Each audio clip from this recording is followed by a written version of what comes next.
Maths news syllabus channel நேயர்கள் அனைவருக்கும் வணக்கம். இன்றைக்கி பிஜிடிஆர்பி மேத்தமெட்டிக்ஸ் எக்ஸாம் நல்லபடியாக நடந்து முடிஞ்சது.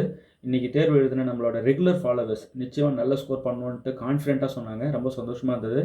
எல்லோரும் கால் பண்ணி சொன்னாங்க, அதில் தான் வியப்பு. மெசேஜும் பண்ணியிருந்தாங்க. உங்கள் எல்லாருக்கும் நன்றி சொல்ல கடமைப்பட்டிருக்கேன். உங்களுடைய என்கரேஜிங் வேர்ட்ஸ் தான் எங்களை அடுத்தடுத்து நல்ல நல்ல வீடியோஸ் கொடுக்க வைக்கும். இப்போ நிறைய நியூ கமர்ஸ் இருக்கீங்க, அவங்களுக்குலாம் நாங்கள் நிறைய வீடியோ போட்டுட்டோம். அதெல்லாம் நீங்கள் முதல்ல பார்த்தால் ஒழிய நீங்கள் பார்த்துட்டீங்க ஒன்ஸ் அப்படின்னா எங்களுக்கு கற்றுக் கொடுப்பீங்க. அந்த அளவுக்கு சப்ஜெக்ட் டெப்த் வந்துடும். நாங்கள் எந்த அளவுக்கு நல்லா பண்ணுறோன்றது வீடியோவை பார்த்தா தான் தெரியும். இவங்க சும்மா சொல்கிறாங்களா இல்லை நல்லா தான் பண்ணிகிட்ருக்காங்களான்றது வீடியோவை பாருங்கள். ஒரு ப்ராப்ளம் ப்ளே பண்ணி பாருங்கள். நான் முதல்ல அந்த ரியலு, காம்ப்ளெக்ஸு, அல்ஜிப்ரா, டோபாலஜி இதெல்லாம் அனுப்புகிறேன். முதல்ல நல்லா ஆரம்பரை பாருங்கள். ஓஆர்லாம் நம்ம சொல்லி சொல்லி அடித்தது அனோவ டேபிள்லாம் கேட்டிருக்காங்க. நல்லா ரொம்ப சந்தோஷப்பட்டேன். இதெல்லாம் பழைய வீடியோஸ் எக்கச்சக்கமாக ப்ளேலிஸ்ட்டில் சேவ் பண்ணது பூரா கேட்டிருக்காங்க. இங்கே பாருங்கள், இது ஒரு கணக்கு கேட்டிருக்காங்க. இந்த மாடல் நான் வீடியோ போட்டிருக்கேன், ஆல்ரெடி ப்ளேலிஸ்ட்டில் இருக்குது. லீனியர் அல்ஜிப்ரான்ற ப்ளேலிஸ்ட்டில் நான் அதை சேவ் பண்ணி வச்சுருக்கேன். இப்போ இந்த ப்ராப்ளம் நம்ம நடத்தின மாடல் கேட்டிருக்காங்களேன்ட்டு ரொம்ப சந்தோஷம். நிறைய கணக்குகள் ஆல்ரெடி பழைய வீடியோ போட்டது தான். நிறைய இன்றைக்கி வந்த கொஸ்டின்ஸ் பார்த்தீங்கன்னா டைரெக்டாக ஆன்சர் பார்த்த உடனே ஆன்சர் சொல்லக்கூடிய டைரக்ட் கொஸ்டின் மாதிரி தான். நிறைய ஃபார்முலாஸ், டைரக்ட் ஃபார்முலாஸ், டைரெக்டாக அப்படி பார்த்த மாத்திரத்தில் பதில் சொல்கிற மாதிரி இருந்தது. 1 or 2 ப்ராப்ளம்ஸ் இருக்குது, இல்லைன்னு சொல்லலை. அதெல்லாம் நான் வீடியோ கொடுக்க போகிறேன் பாருங்கள். ரொம்ப எளிமையான ப்ராப்ளங்கள் தான். என்னை பொறுத்த வரைக்கும் வினாத்தாள் ரொம்ப எளிமையானது. கணித வினாத்தாள் எளிமையானது. 110 மேக்ஸ் எளிமையானது.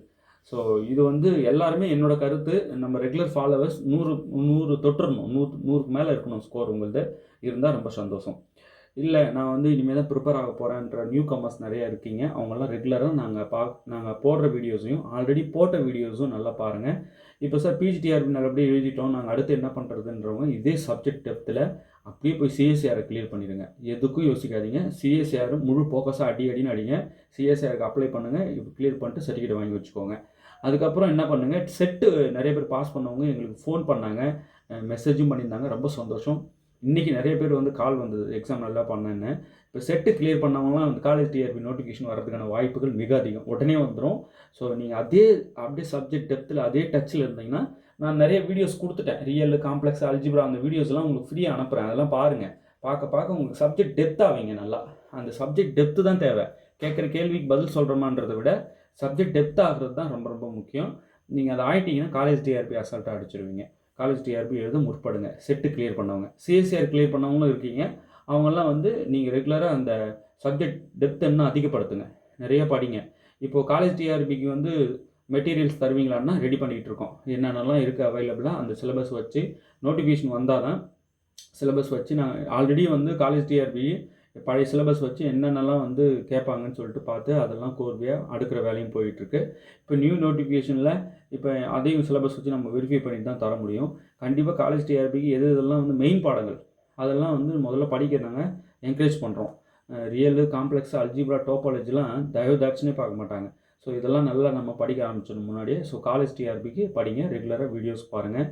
காலேஜ் டிஆர்பி நோட்டிஃபிகேஷன் வந்த பிறகு அது ரிலேட்டட் சிலபஸ் எடுத்து வச்சு அதுக்கு எல்லா மெட்டீரியல் நம்மக்கிட்ட இருக்குது. அரேஞ்ச் பண்ணுறது தான் வேலை. அதை அரேஞ்ச் பண்ணிவிட்டு அப்படியே உங்கள் கை கொடுக்க ஆரம்பிச்சிருவோம். இப்போ அந்த அரேஞ்ச்மெண்ட் ஒர்க்லாம் ஒரு சிலது நம்ம பண்ணுறதுக்கு பண்ணிகிட்ருக்கோம்.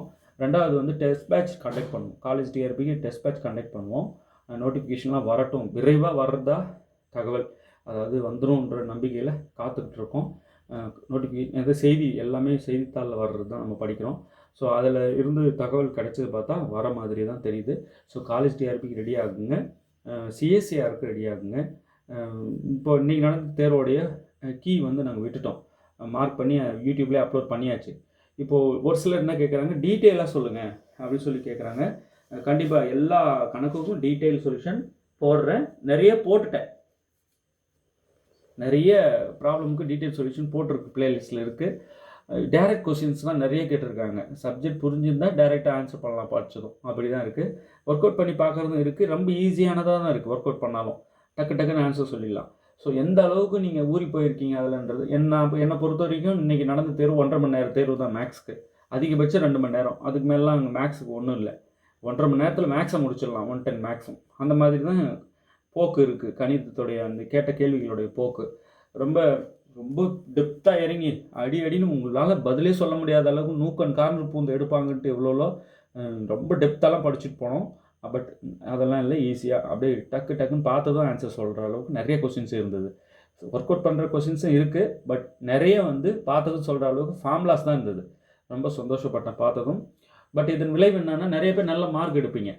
நிறைய மேக்ஸில் வந்து பார்த்தீங்கன்னா டோட்டல் வரும்ன்ற நம்பிக்கை எனக்கு இருக்குது. நல்லா ஏன்னா எளிமையான வினாத்தாள் தானே, இதெல்லாம் காலகாலமாக படிக்கிற விஷயங்கள் தானே கேட்டிருக்கீங்க. புதுசாக வந்து நியூமெரிக்கலு கிளாசிக்கலு இதெல்லாம் வந்து கொஸ்டின்ஸ் வச்சு மிரட்டுவாங்கன்னு எவ்வளோ எதிர்பார்த்தா, பட் நீங்கள் பழசே தான் கேட்டுட்ருக்காங்க இன்னமும். ஆனாலும் வந்து சுவாரஸ்யமான கேள்விகளாக இருந்தது. பரவாயில்ல இப்படியும் கேட்குறாங்க அப்படின்னு சுவாரஸ்யமாகவும் இருந்தது. இப்போ இந்த கணக்கு பாருங்கள், இது இன்றைக்கி கேட்டிருக்காங்க தேர்வில். இந்த மாடல் நான் யூடியூப் வீடியோ ஒன்று போட்டிருக்கேன், ப்ளேலிஸ்ட்டில் இருக்குது.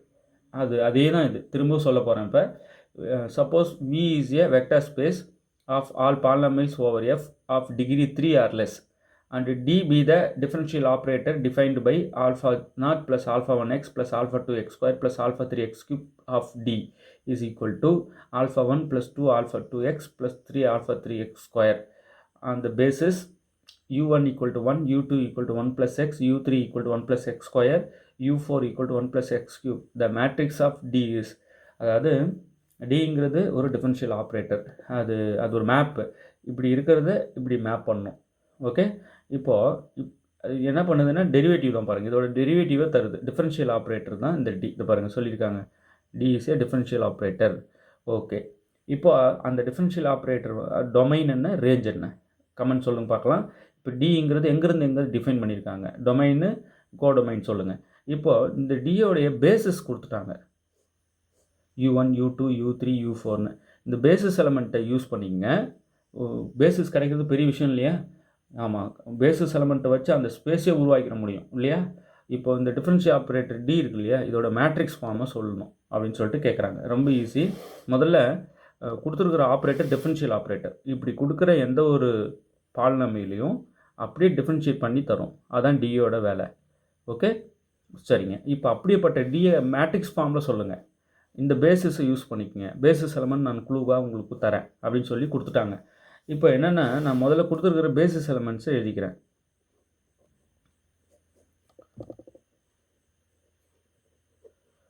பேசிஸ் எலமெண்ட்ஸ் என்னென்ன கொடுத்துருக்காங்கன்னா 1 1 + x 1 + x square 1 + x cube.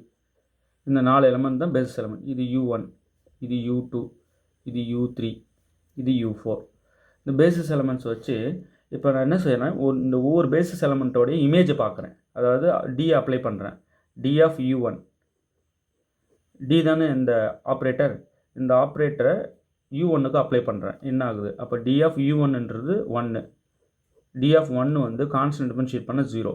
Differentiate பண்ணுறது தான் வேலையே. ஸோ அப்போ u1ஓட இமேஜ் 0ன்றேன். இது ஒவ்வொன்றுக்கும் இமேஜ் பார்க்குறேன். சரி, இப்போ இந்த 0வை இந்த பேசிஸ் 0ன்றது கண்டிப்பாக அது வந்து டொமைனில் இருக்கிறது தான் இல்லையா, டொமைன்லேயே கோடொமைன்லேயே இருக்கிறது தான். ஆனால் இமேஜ் கோடொமைனுக்கு வந்துடும். சரிங்க, இப்போ இந்த பேஸ் எலமெண்ட்ஸை யூஸ் பண்ணி இந்த எலமெண்ட்டை நம்ம linear combination of this basis எலமெண்ட்ஸாக எழுதணும். அதுதான் முதல் வேலை. எழுதிட முடியும் இல்லையா? நீங்கள் எந்த எலமெண்ட் கொடுத்தாலும் பேஸ் எலமெண்ட்டை வச்சுக்கிட்டு நான் லீனியர் காம்பினேஷன் ஆஃப் பேசிஸ் எலமெண்ட்டாக நீங்கள் எந்த எலமெண்ட்டை கொடுத்தாலும் என்னால் எழுதிட முடியும். அந்த டொமைன்லேயோ அந்த கோடொமைன்லேயோ இருக்கிற எலமெண்ட்டாக இருக்கணும். ஓகேங்களா? இப்போ நான் என்னன்றேன், இப்போ இங்கே 0 கிடச்சிருக்கு எனக்கு இமேஜ்.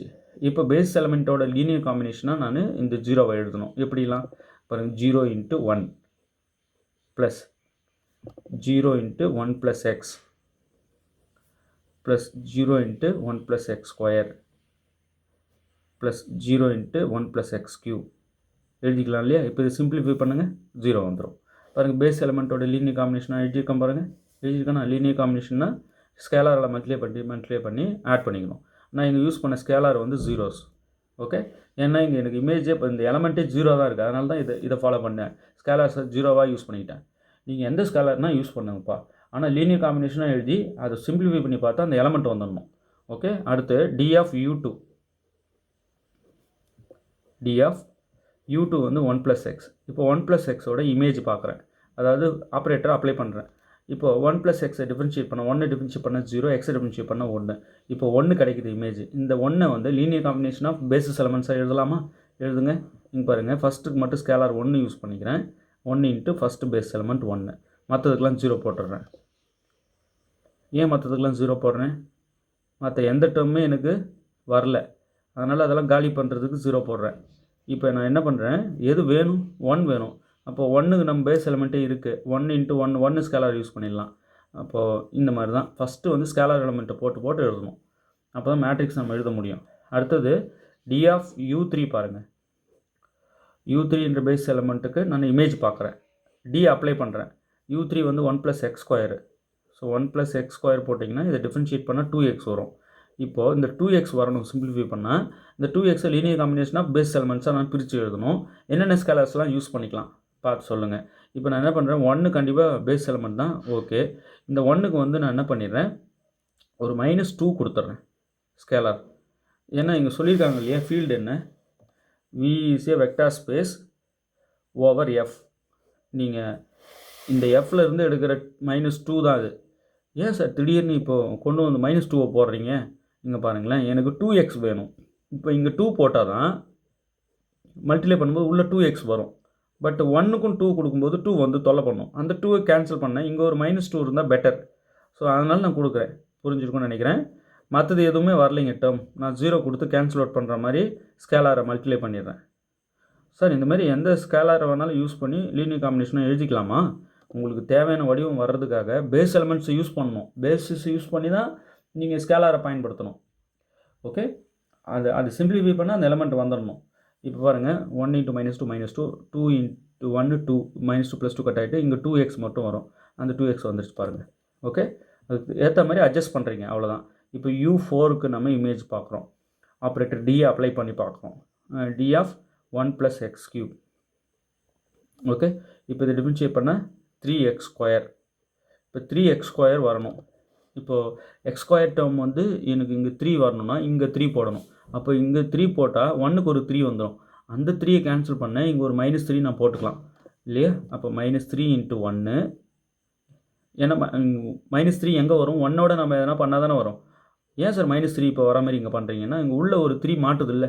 நான் x² வேணும்ன்ட்டு ஸ்கேலார் 3 யூஸ் பண்ணால் ஒரு 3 அனாமத்தான் வந்து தொல்லை பண்ணுது. அதுக்காக இங்கே ஒரு 3 கொடுத்து அதை கேன்சல் அவுட் பண்ண நான் ட்ரை பண்ணுறேன். ஸோ இந்த மாதிரி பண்ணுறது தான். இப்போ எக்ஸ் டேர்ம்லாம் எதுவும் வரலன்றதுனால 0 × 1 + x. இங்கே வந்து 3 கொடுக்குறேன். 3 × 1 + x² ப்ளஸ் 0 × 1 + x³. ஓகே, இப்போ சிம்பிளிஃபை பண்ணுங்கள், 3x² வந்துடும். இப்போ பாருங்கள், ஒவ்வொரு பேஸ் எலமெண்ட்டுக்கும் இமேஜ் பார்த்து அந்த இமேஜை லீனியர் காம்பினேஷன் ஆஃப் பேஸ் எலமெண்ட்டாக எழுதியிருக்கேன். ஒவ்வொன்றுக்கும் அந்த மாதிரி எழுதியிருக்கேன். ஒவ்வொன்றுக்கும் இமேஜ் பார்த்து அந்த இமேஜுக்கு நான் லீனியர் காம்பினேஷன் எழுதுகிறேன் பேஸ் எலமெண்ட்டை யூஸ் பண்ணி. ஒவ்வொன்றுக்கும் எழுதிட்டு இப்போ அந்த மேட்ரிக்ஸ் எழுதிடலாம். என்ன மேட்ரிக்ஸ் அது பாருங்கள், மேட்ரிக்ஸ் M = இங்கே இருக்கிற ஸ்கேலார்ஸ் மட்டும் எடுத்து எழுதுங்க. 0 0 0 0. அடுத்தது 1 0 0 0. அடுத்தது -2 -2. அடுத்தது 2. இப்போ இது வந்து பேஸ் எலமெண்ட் இல்லையா, இதெல்லாம் அதை விட்டுறணும், அந்த ஸ்கேலார்ஸ் தான் சொல்லணும். ஸோ -2 2 0 0. அடுத்தது -3 0 3 0. இதாங்க அந்த மேட்ரிக்ஸ். அதாவது எந்த மேட்ரிக்ஸ், ஆப்ரேட்டர் டியோட மேட்ரிக்ஸ் ஃபார்ம் இதான். ஓகே, இப்போ பேஸ் எலமெண்ட் நமக்கு ஹெல்ப் பண்ணியிருக்குல்ல. இப்போ எந்த ஆப்ஷன் இதில் கரெக்ட் பாருங்கள், ஆப்ஷன் டி. இதுதான் இன்றைக்கி கேட்ட தேர்வு 12/10/2025 இன்றைக்கி நடந்த மேக்ஸ் எக்ஸாமில் இது கேட்டிருக்காங்க.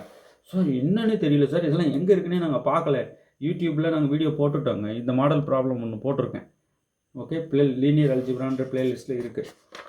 எல்லாம் பழைய வீடியோ பார்த்துட்டு இருந்தீங்கன்னா எல்லாம் அடியன்னு அடிச்சிருப்பாங்க. நிறைய பேர் ஃபோன் பண்ணி சார் எல்லா வீடியோ பார்த்துட்டு போனேன், எக்ஸாம் ஈஸியாக இருந்தது அப்படின்ட்டு கால் பண்ணுறாங்க. ரொம்ப சந்தோஷம். இது சும்மா 11th 12th இருக்கிற கணக்கு. இது இங்கே பாருங்கள், limit n → ∞ root n nth root of n equal to limit n → ∞ n power 1/n. nth ரூட்னா 1/n இல்லையா, அவ்வளோ. இதோட ஆன்சர் வேணுங்க, இதுதான். இப்போ நான் என்ன செய்கிறேன், இது இருக்கு இல்லையா, அதுக்கு நான் வந்து y அப்படின்னு எடுத்துக்கிறேன். இதுக்கு ஒரு நேம் கொடுக்குறேன், y = n power 1/n. Okay, இப்போ ரெண்டு பக்கமும் லாக் எடுக்கிறேன். log y = log n power 1/n. இப்போ அந்த 1/n ஃப்ரண்ட்டில் கொண்டு வந்துடலாம். அப்போது ரெண்டு பக்கமும் லாக் எடுக்கிறேன், அவ்வளோதான். இந்த பவர் கொண்டு வர 1/n லாக் என். இந்த லாக் எண்ணை ஒன்னோட மல்டிப்ளை பண்ணிக்கலாம் இல்லையா சார்? திடீர்னு ஏதோ லாகுன்னெலாம் எடுக்கிறீங்க, என்ன பண்ணுறீங்க? Log n divided by n. So இதுக்கு ஒரு நேம் கொடுத்தோம் ஒய்ன்னு என்க, அது let y equal to n power 1/n. Log எடுக்கிறேன், 1/n ஃப்ரண்ட்டில் வந்துடுது. இந்த லாக் என்ன ஒன்னோட மல்டிப்ளை பண்ணிக்கிறேன். ஓகே, இப்போ taking limit on both sides, limit n tends to infinity log y equal to limit n tends to infinity log n by n. Sir இப்போ இதெல்லாம் ஏன் சொல்லிட்டு இருக்கேன்? எங்களுக்கு தான் தெரியுமே. தெரியும்னா பிரச்சனை இல்லை, நிறைய இப்போ டீட்டெயிலாக போடுங்க. கீ பார்த்தவங்க டீட்டெயில் சொல்யூஷன்ஸ் கொடுங்க, ஒரு ஸ்டெப்பும் எப்படி வந்ததுன்னு எங்களை கூட்டுட்டு போங்கன்றாங்க. எல்லாத்துக்கும் கொடுத்துருவேன், ஒன்றும் விடாமல் கொடுப்பேன். பாருங்கள், டைம் கிடைக்கும் போதெல்லாம் ப்ளே பண்ணிக்கிட்டே இருப்பேன் வீடியோவை, பாருங்கள். இப்போ அதுக்கு முன்னாடி அல்ஜிப்ரா, காம்ப்ளெக்ஸு, ரியல், டோபாலஜி, இந்த வீடியோஸ் எல்லாம் கிளியர் கட்டாக லீனியர் அல்ஜிப்ரா இதையும் சேர்த்துக்கோங்க. மொத்தமாக ஒரு 5 யூனிட் அனுப்புகிறேன் பிளேலிஸ்ட்டு, மொத்தமாக பார்த்துருங்க. பார்த்துட்டு சிஎஸ்ஆர் நீங்கள் கிளியர் பண்ணிட்டீங்கன்னா இன்னும் பெரிய தெம்பாக இருக்கும் எங்களுக்கெல்லாம். செட்டை நிறையா பாஸ் பண்ணிட்டீங்க, ரொம்ப சந்தோஷம். காலேஜ் டிஆர்பிக்கு ட்ரை பண்ணுங்கள். காலேஜ் டிஆர்பி ஸ்டடி மெட்டீரியல் இன்னும் ஒரு 1 வீக்கில் தர ட்ரை பண்ணுறோம், முக்கியமான பாடங்கள் மட்டும். திடீர்னு சிலபஸ் மாற்றினா, புது சிலபஸ் விட்டால் அப்படியும் பாதிப்பு வரக்கூடாது, அந்த மாதிரி கொடுக்குறதுக்கு ட்ரை பண்ணுறோம். சரிங்களா? இப்போது சேர்ப்பு சார்பு தேற்றம்னு ஒன்று இருக்குது, காம்போசிட் ஃபங்க்ஷன் தியரம் அப்படின்வாங்க. அதுபடி நம்ம என்ன செய்கிறோம், இந்த லாக் லிமிட்டை விட்டு வெளியே எடுக்கலாம். சேர்ப்பு சார்பு தேற்றம், composite function theorem. By composite function theorem log வெளியே எடுத்துட்டா இங்கே வெறும் y மட்டும் இருக்கும், ஈக்குவல் டு இங்கே limit n tends to infinity, இதை ரெண்டு பிரிச்சுக்கு எழுதிக்கலாம். லாக் எஃப் இன்ட்டு ஜியை வந்து log f limit f by g அல்லது லிமிட் எஃப் இன்ட்டு ஜின்னு கூட இதை பிரித்து எழுதலாம். ஓகே, லிமிட் எஃப் இன்ட்டு ஜியை லிமிட் எஃப் இன்ட்டு லிமிட் ஜின்னு பிரிக்கலாம் இல்லையா? இதில் என்ன செய்கிறேன், எப்படி பிரிக்கிறேன் பாருங்கள். Limit n tends to infinity 1/n into limit n tends to infinity log n, இப்படி பிரிக்கலாம் இல்லையா? இப்போது இது அப்படியே இருக்கட்டும். Limit n tends to infinity 1/n என்னென்னா டென்ஸ் டு 0.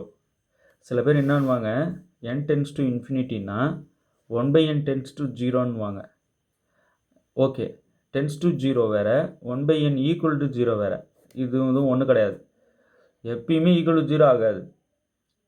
0 நெருங்கும், அப்ராக்சிமேட். நம்ம என்னன்னா 0 நெருங்கிறதுனால 0ன்னு போடுறோம், but not equal to 0. Tense to 0 is not equal to 0. மைண்டில் ஃபிக்ஸ் பண்ணுங்க. அதை ஃப்ரேம் அந்த கான்செப்டை மைண்டில் வச்சுக்கிட்டு கொஸ்டின் ஃப்ரேம் பண்ணிடுவாங்க. அதுக்காக ஒரு கான்செப்ட்டு, மேத்தமெட்டிக்கல் கான்செப்டை உள்வாங்குங்கன்றேன். ஸோ இது டென்ஸ் டு 0 தான், அதனால் நான் 0 போட்டுக்கிறேன். இன்ட்டு இது வந்து limit n tends to infinity log infinity. Log infinity is also infinity. இன்ஃபினிட்டின்றது மிகப்பெரிய எண் அது. So 0 into infinity 0. இப்போது இது எதோட answer, log limit n tends to infinity y. ஒய்ன்றது என்ன, நான் தானே எடுத்தேன், n பவர் 1/n. அதை ரீப்ளேஸ் பண்ணிவிடுங்க, n பவர் 1/n. இப்போது taking exponential function on both side, ரெண்டு பக்கமும் எக்ஸ்பொனென்ஷியல் ஃபங்க்ஷன் எடுத்தால் இங்கே லாக் கட் ஆகிடும். அப்போது limit n tends to infinity n power 1/n equal to e power 0. இங்கே இ பவர் பண்ணும்போது இ லாக் வேனிஷ் ஆகிடும். ஒன்றுக்கு ஒன்று இன்வெர்ஸ் இல்லையா? எக்ஸ்பொனென்ஷியல் ஃபங்க்ஷனும் லாக்ரதமிக் ஃபங்க்ஷனும் ஒன்றுக்கு ஒன்று இன்வெர்ஸ், வேனிஷ் ஆகிடும். அப்போ இது மட்டும் வரும். இப்போது இ பவர் 0 1. அப்போது limit n tends to infinity n power 1/n equal to 1. இந்த ஒரு ஆன்சர் சொல்கிறதுக்கு 10 டிஸ்கஷன் பண்ணியிருப்போம் உள்ள. இந்த 10ஐயும் வச்சு கொஷின் கேட்பாங்க. அதுதான் நான் என் வீடியோவில் சொல்கிற மெயின் விஷயமே.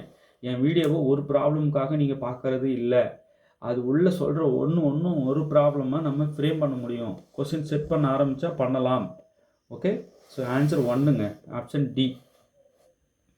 ஓகே, ஸோ நிறைய பேர் இன்ஃபினிட்டி சொன்னாங்க, இல்லை 1. இது ரொம்ப எளிமையானது, ரொம்ப எளிமையானது. இது ரொம்ப சிரமப்பட்டுக்கலாம் இருக்கணும்னு அவசியம் இல்லை. இப்போ என்ன சொல்கிறாங்கன்னா, let x be a random variable, c a constant, then expectation of x minus c whole square is minimum when c equal to என்னன்னு கேட்குறாங்க. அதாவது இது வந்து மினிமம் எப்போ சி என்ன இருக்கும்போது இது மினிமம், அப்படின்னு கேட்குறாங்க. எது? Expectation of x minus c whole square.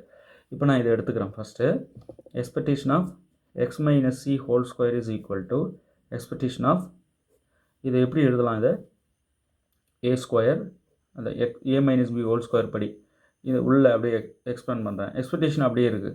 So a square plus b square c square minus 2ab 2ab. ஸோ இப்படி எழுதலாம் இல்லைங்களா? ரைட். இப்போ இதை உள்ளே கொடுத்தோம் எக்ஸ்போனென்ஷியல் ஃபங்க்ஷன் எக்ஸ்பெக்டேஷன் அப்ளை பண்ணோம்னா expectation of x square plus expectation of c square கொடுக்கலாம் இல்லையா உள்ள, minus 2cx expectation of 2cx minus வெளியே போட்டேன். ஓகே. இப்போது expectation of c is equal to c தான் இல்லையா? அப்போ இது சி ஸ்கொயர் கான்ஸ்டன்ட் தான். அப்போ எக்ஸ்பெக்டேஷன் அப்ளை பண்ண சி ஸ்கொயர் தான். இங்கே 2c வெளியே வந்துடும். ஏன்னா E of a x equal to a E x இல்லையா? இது ஒரு ரூல். இப்போ குட்டி குட்டி விஷயம் சொல்கிறேன் பாருங்கள். இதெல்லாம் மைண்டில் ஃபிக்ஸ் பண்ணுங்கள். அதுக்கு தான் எல்லா வீடியோவும் பாருங்கன்றேன். ஒரு நாளில் கணிதம் வந்துருமா? நமக்கு வராது. எல்லாத்தையும் பாருங்கள். பார்க்க பார்க்க சப்ஜெக்ட் டெப்த் ஆகிடுவீங்க. இந்த இ ஆஃப் எக்ஸ் ஸ்கொயர் இருக்கு இல்லையா? இது அப்படியே தான் இருக்கும். ப்ளஸ் இதை மட்டும் சி ஸ்கொயர்னு எழுதிக்கலாம். இதை வந்து மைனஸ் 2c வெளியே எடுத்துகிட்டு இஎக்ஸ் இந்த ரூல் படி ஏவை வெளியே எடுத்துட்றேன். ஏ தான் இங்கே 2c வெளியே வந்துடும். அப்போ எக்ஸ்பெக்டேஷன் ஆஃப் எக்ஸ். ஓகே சரிங்க. இப்போது இதை லைனாக எழுதுகிறேன் பாருங்களேன். First c square minus 2cx 2cEx plus e x square இப்படி எழுதிக்கலாம் இல்லையா? லைனாக எழுதுகிறேன். லைனாக எழுதுறேன்ட்டு இஎக்ஸ் ஸ்கொயர் தான் சார் முதல்ல எழுதணும். இல்லை, இது வந்து நான் இன் டேர்ம்ஸ் ஆஃப் சியில், இது ஒரு quadratic equation, in terms of சிக்கு எழுத ஆசைப்பட்றேன். ஏன் சார்? இங்கே பாருங்கள், C square minus 2ex C. இப்போ இதை கான்ஸ்டண்ட்டாக ட்ரீட் பண்ணுறேன். சி வெளியே வைக்கிறேன் பாருங்கள். X square plus a x x square plus a x plus c. இப்போ அந்த கான்ஸ்டன்ட்லாம் என்ன? So a x square plus b x plus c வடிவம். அப்போ இங்கே சியை வந்து வேரியபிளாக ஃபிக்ஸ் பண்ணி நான் மூவ் பண்ணுறேன். ஓகே, இது ஒரு குவாட்ராட்டிக் ஈக்குவேஷன் இல்லைங்களா? அதில் எந்த மாற்றமும் இல்லை. இங்கே ஏ வேல்யூ இப்போ இதோட கம்பேர் பண்ணுங்களேன். A x square plus b x plus சியோட கம்பேர் பண்ணுங்களேன். இங்கே எக்ஸ் பிளேஸில் சி இருக்குன்னு வரேன். இப்போ ஏன்னா 1 கம்பேர் பண்ணுங்கள். ஏ 1, பி வந்து மைனஸ் 2 எக்ஸ்பெக்டேஷன் ஆஃப் எக்ஸ் தான் பி. ஓகே, இப்போது கான்ஸ்டன்ட்டு சி வந்து இந்த கான்ஸ்டன்ட் வேறு, இங்கே இருக்கிறது வேறு. இந்த எக்ஸ்பெக்டேஷன் ஆஃப் எக்ஸ் ஸ்கொயர் தான் இந்த சி. ஓகே, இவ்வளோ தான். இப்போது பொதுவாகவே a x square plus b x plus c attains minimum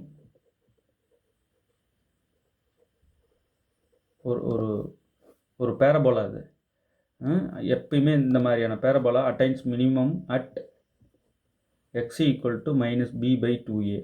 X equal to minus b by 2aன்ற வேல்யூவில் இது வந்து அட்டைன்ஸ் மினிமம். இதை மைண்டில் ஃபிக்ஸ் பண்ணிக்கோங்க. இதுதான் ரொம்ப முக்கியம். இப்படி இருக்கிறது எப்போ மினிமம் வேல்யூ அட்டைன் பண்ணோன்னா இந்த வேரியபிள் இப்போ இங்கே சி தான் அது இல்லைங்களா? அப்போ c equal to minus b by 2a. இங்கே வந்து ஏ 1 எழுதி வச்சுக்கோங்க. கம்பேர் பண்ணி ஏ வந்து 1, பி வந்து minus 2 expectation of x. So இந்த சியோட கோஎஃபிஷியன்ட், சி ஸ்கொயரோட கோஎஃபிஷியன்ட் தான் ஏ. ஓகே, இப்போ நான் என்ன செய்கிறேன், எனக்கு மினிமம் தானே வேணும், அந்த சி தான் வேணும். சி ஈக்குவல் டு இங்கே எக்ஸ் தான் சி தான் எக்ஸ்.